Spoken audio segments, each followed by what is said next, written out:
भाजी असीं पाकिस्तान की परफॉर्मेंस बारे गल करते पे सन कि गलतियां नज़र आ रही हैं, कोई बेहतरी की तरफ साड़ी टीम नहीं जा रही। 211 भी साढ़े कोलों चेस ना होया, सिर्फ बाबर आजम की हाफ सेंचुरी है, बाकी पूरी टीम फ्लॉप रही है।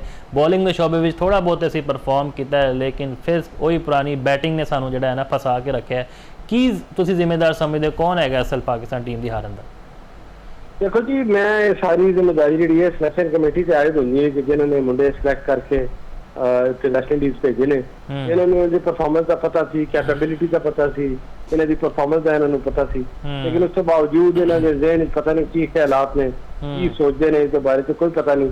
ये तो पाकिस्तान क्रिकेट बोर्ड के जो चेयरमैन ने उन्होंने फैसला करना है इस हवाले नाल कि अगर पाकिस्तान यही परफॉर्मेंस रही तो फिर इंटरनेशनल क्रिकेट में जो रैंकिंग है उस पाकिस्तान की पोजीशन दिन ब दिन डाउन होती जाएगी। क्योंकि बुनियादी वजह है कि पाकिस्तान में जो मैच विनिंग खिलाड़ी नहीं है, बाबर आजम क्योंकि रिस्पॉन्सिबल खिलाड़ी है, उससे तनकीद भी बहुत हुई, उन्होंने अपना बेस्ट परफॉर्मेंस उन्होंने दिता है। ये हर खिलाड़ी प्रोफेशनल है, क्योंकि प्रोफेशनल दाव गेम किसा लगना चाहिए।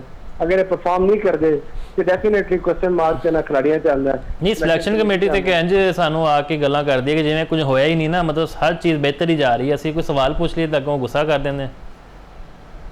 नहीं देखो, गुस्सा तो बिल्कुल जायज़ है, उन्होंने गुस्सा करना भी चाहिए, क्योंकि जी अच्छी गल होगी सच्ची गल तो गुस्सा चढ़ता है, ये तो नैचुरल की गल है। अगर वो बुरा मनाएंगे तो इट्स मीन जो गलत नेता वो बुरा मना रहे हैं, अगर वो सही होंगे तो पॉजिटिवली उसका जवाब देंगे ना। तो गुस्सा तो नैचुरल चीज़ है, अच्छी गल है। और गुस्सा वो उसने गुस्से के जरिए उन्होंने जवाब भी मिल जाना है, गुस्से के जरिए वो तरक्की भी करेंगे, कामयाबी भी हासिल करेंगे। लेकिन सोसाइटी के अंदर जो तुम जाना ना, सोसाइटी तो सवाल करती है, सोसाइटी तो मुराद तुहाडा मुआशरा जिथे तुम रहंदे हो, जिन्हें तुम एसोसीएट हो, फिर दुनिया च तुहाडा मजाक उड़ाया जाना कि सिलेक्शन कमेटी जी है इन्होंने खिलाड़ी सिलेक्ट करके ये भेजे ने। साढ़े फास्ट बॉलर अगर देखा जाए तो हिस्टोरिकली साड़ी हिस्टरी तो बड़ी अच्छी रही फास्ट बॉलिंग वाले, लेकिन वो इन्होंने बॉलर देखने परफॉर्म कर देना थोड़ी जी हसी भी आती है तो गुस्सा भी आना है। हसी इस वजह तो आनी है कि यार ये अपना डिलीवर नहीं कर सकते ना, परफॉर्मेंस नहीं दे सकते।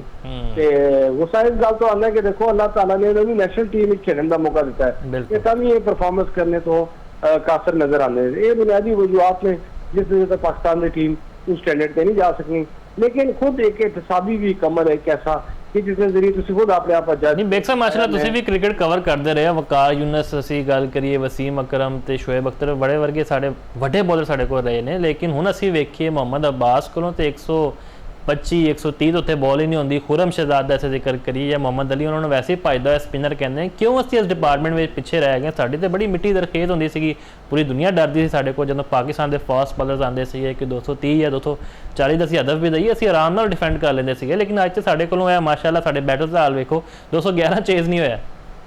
मुफाद किसी का बुनियादी वजह ना किसी भी शोबे च तुसी जर्नलिज्म हो या स्पोर्ट्स हो या किसी भी शोबे च सियासतदान च हो, अगर तुसी तो मेहनत बहुत बड़ा एलिमेंट है। अगर तुम मेहनत नहीं करोगे, हार्ड वर्क नहीं करोगे, कोचेज की हदायत के मुताबिक प्लान आउट नहीं करोगे, उस वक्त तक तुम कामयाबी हासिल नहीं कर सकते हो। दुनिया ने वर्ल्ड क्लास जितने भी क्रिकेटर्स हैं, तुम स्क्वाश के प्लेयर देखो, जहांगीर खान, जानशेर खान और जो पाकिस्तान जो इंटरनेशनल प्लेयर है किसी भी शोबे, उन्होंने बहुत ज्यादा हार्ड वर्क किया, उन्होंने बहुत ज्यादा मेहनत की, उन्होंने बहुत ज्यादा प्लानिंग की जगह नहीं, फिर उसी बुनियाद से दुनिया के अंदर आज भी वर्ल्ड फेमस ने। अगर तुम देखा जाए तो उन्होंने जी परफॉर्मेंस है तो वो स्टिल वेकेंट है, वो जगह उसी जगह पे रुकी हुई है। अगर तुम इन्होंने लोगों नाल कंपैरिजन करो तो देखो तो जो रिकॉर्ड भी उन्होंने बनाए ने अपनी मेहनत की बुनियाद आज भी रहती दुनिया तक को याद रखे जाने, आज भी तुम मिसाल देंगे हो। लेकिन इतनी मेहनत है लोग नहीं करते, शॉर्टकट में चक्कर पे हुए, ग्लैमर में अंदर बहुत पे हुए। जिस तरह नसीम शाह सी वो भी मॉडलिंग करनी शुरू कर देते थे, शाहीन शाह अफरीदी भी मॉडलिंग शुरू कर देती थी। ये जो मॉडलिंग वाला चक्कर इन्हें आ जाना, पॉपुलरिटी वाला चक्कर आ जाना, अपने आप अबव सुनना शुरू कर देते। देख साहब मैं भी किते ना किते लगता है फीलिंग भी आती है कि खिलाड़ी ना रुझान जो ध्यान है वो घट हो गया टैस्ट क्रिकेट तो। हम शाहीन शाह अफरीदी की मिसाल मौजूद है, वो लंकन प्रीमियर लीग खेडन गए हैं तो उत्थे इन्हों को बॉलिंग भी नहीं हो रही है, जो मसले मसाइल चलते रहे हैं। तो इन्हों की कोशिश ये होती है चलो लीगा खेड के असीं दिहाड़ियां ला लीए, तो यह भी वजह है ना कि असीं डोमैसटिक भी नहीं खेडते। साढ़े जिन्हें भी 11 खिलाड़ी जिन्होंने वैस्ट इंडीज़ के खिलाफ परफॉर्म किया है, मतलब है डोमैसटिक की परफॉर्मेंस उत्ते तो नहीं आए, टीम में PSL में परफॉर्म करके आए हैं, यह भी वजह हो सकती है। बिल्कुल दुरुस्त किया तुसी, जिस तरह तुम परफॉर्मेंस का जिस गल करने या दिहाड़ी का ताल्लुक गल करते हो, ये कोई डांसर है या कोई परफॉर्मर है, वो परफॉर्म करेगा, डांस करेगा, पैसे इकट्ठे करेगा तो कार आ जाएगा, इसको नहीं पता कि किस स्टैंडर्ड का डांस कर रहे हैं। इसी तरीके नाल अगर खिलाड़ी बन गए, अगर परफॉर्म करते रहे, खेडते रहे, ਕਿ ਇਹਨਾਂ ਨੇ ਇਹ ਫੀਲ ਕਰਦੇ ਨੇ ਕਿ ਅਸੀਂ ਪੈਸੇ ਬਣਾਈਏ ਤੇ ਘਰ ਚਲੇ ਜਾਈਏ। ਅਗਰ ਖੇਡਣ ਦੇ ਇਹਨਾਂ ਨੂੰ 50 ਲੱਖ ਰੁਪਏ ਮਿਲਦਾ ਤੇ ਨਾ ਖੇਡਣ ਦੇ 50 ਲੱਖ ਮਿਲਦਾ ਤੇ ਫਿਰ ਇਹਨਾਂ ਦਾ ਮਜ਼ੇ ਕਰ ਰਹੇ ਨੇ ਇਸ ਤਰੀਕੇ ਨਾਲ। ਲੇਕਿਨ ਇੰਟਰਨੈਸ਼ਨਲੀ ਵੀ ਚੀਜ਼ਾਂ ਮੋਨੀਟਰ ਹੋਣੀਆਂ ਨੇ। ਇੱਕ ਹੀ ਦਫਾ ਮੌਕਾ ਮਿਲਦਾ ਨਾ ਇਸ ਕੰਮ ਦਾ, ਤੇ ਦੂਸਰੀ ਦਫਾ ਤੇ ਤੁਹਾਨੂੰ ਮੌਕਾ ਨਹੀਂ ਮਿਲਦਾ। ਜਦ ਤੁਸੀਂ ਪਰਫਾਰਮ ਨਹੀਂ ਕਰੋਗੇ ਤੇ ਫਿਰ ਉਹ ਅਗਲੇ ਤੁਹਾਨੂੰ ਘਰ ਭੇਜ ਦੇਣਗੇ ਔਰ ਤੁਹਾਡੀ ਉਹ ਵੀ ਨਹੀਂ ਆਏਗੀ। ਔਰ ਜਿਸ ਸਟੈਂਡਰਡ ਨਾਲ ਇਹ ਆਪਣੇ ਆਪ ਡਿਕਲਾइन ਕਰਦੇ ਜਾ ਰਹੇ ਨੇ, ਇसी ਸਟੈਂਡਰਡ ਨਾਲ ਫਿਰ ਇਹਨਾਂ ਨੂੰ ਫਿਊਚਰ ਸਪਾਂਸਰਸ਼ਿਪ ਵੀ ਉਸ ਸਟੈਂਡਰਡ ਦੀ ਨਹੀਂ ਮਿਲੇਗੀ। ਇੱਕ ਅੱਛੇ ਸ਼ਾਨਦਾਰ ਕੈਰੀਅਰ ਜਦੋਂ ਤੁਸੀਂ ਕਲੋਜ਼ ਕਰਨੇ ਹੋ ਸ਼ੋਏਬ ਅਖਤਰ ਦੀ ਤਰ੍ਹਾਂ, ਵਸੀਮ ਅਕਰਮ ਦੀ ਤਰ੍ਹਾਂ, ਵਕਾਰ ਯੂਨਸ ਦੀ ਤਰ੍ਹਾਂ, ਤੇ ਅੱਜ ਵੀ ਉਹਨਾਂ ਦੀ ਬ੍ਰਾਂਡਿੰਗ, ਉਹਨਾਂ ਦੀ ਚੀਜ਼ਾਂ ਹਾਈਲਾਈਟ ਹੁੰਦੀਆਂ ਨੇ ਜੋ ਅਪਗ੍ਰੇਡ ਵੀ ਹੁੰਦੇ ਨੇ। ਲੇਕਿਨ ਇਹਨਾਂ ਸਟੈਂਡਰਡ ਨੇ ਬॉलर ਨੂੰ, ਬੈਟਸਮੈਨਾਂ ਨੂੰ ਤੁਸੀਂ ਉਸ ਸਟੈਂਡਰਡ ਨਾਲ ਕੰਪੈਰੀਜ਼ਨ ਦੇ ਮੈਚ ਨਹੀਂ ਕਰ ਸਕਦੇ। ਜੀ ਅਗਲਾ ਟੈਸਟ ਮੈਚ ਹੁਣ ਇਤਵਾਰ ਨੂੰ ਖੇਡਿਆ ਜਾਏਗਾ। ਕੀ ਲੱਗਦਾ ਤੁਹਾਨੂੰ ਪਾਕਿਸਤਾਨ ਦੀ ਟੀਮ ਕਮਬੈਕ ਕਰ ਸਕੇਗੀ ਜਾਂ ਉਹ ਸਾਡੀ ਪੁਰਾਣੀ ਪਰਫਾਰਮੈਂਸ ਰਹੇਗੀ? ਕਿਉਂਕਿ ਪਹਿਲੇ ਅਸੀਂ ਬੰਗਲਾਦੇਸ਼ ਕੋਲੋਂ 2-0 ਤੋਂ ਆ ਰਹੇ ਹਾਂ, ਕੁਝ ਉਮੀਦ ਕਰਦੇ ਪਏ ਸਾਂ ਕਿ ਯਾਰ ਚਲੋ ਵੈਸਟ ਇੰਡੀਜ਼ ਨੂੰ ਤਾਂ ਅਸੀਂ ਫੜ ਲਾਂਗੇ। ਮੈਨੂੰ ਯਾਦ ਹੈ ਤੁਸੀਂ ਇਸ ਸ਼ੋਅ ਵਿੱਚ ਕਿਹਾ ਸੀ ਕਿ on the cards Pakistan the team ਮਜ਼ਬੂਤ ਹੈਗੀ, ਸ਼੍ਰੀਲੰਕਾ ਤਰ੍ਹਾਂ ਅਸੀਂ ਨਹੀਂ ਹੈਗੇ, ਅਸੀਂ ਕਿਤੇ ਨਾ ਕਿਤੇ ਟਫ ਟਾਈਮ ਜ਼ਰੂਰ ਦੇਂਗੇ ਵੈਸਟ ਇੰਡੀਜ਼ ਦਾ। ਲੇਕਿਨ ਵੈਸਟ ਇੰਡੀਜ਼ ਦੀ ਟੀਮ ਨੇ ਸਾਡਾ ਸੈਂਡਵਿਚ ਬਣਾਤਾ।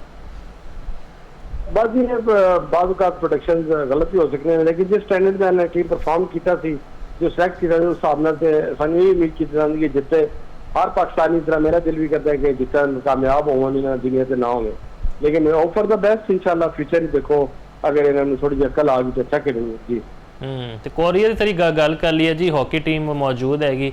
ਕੀ ਲੱਗਦਾ ਤੁਹਾਨੂੰ ਕਿ ਅੱਛੀ ਸੀਰੀਜ਼ ਹੋਣ ਜਾ ਰਹੀ ਹੈ ਤੇ ਕੋਰੀਅਨ ਟੀਮ ਮਹਿਮਾਨਵਾਦੀ ਤੇ ਖੁਸ਼ ਹੈ ਪਾਕਿस्तान ਦੀ?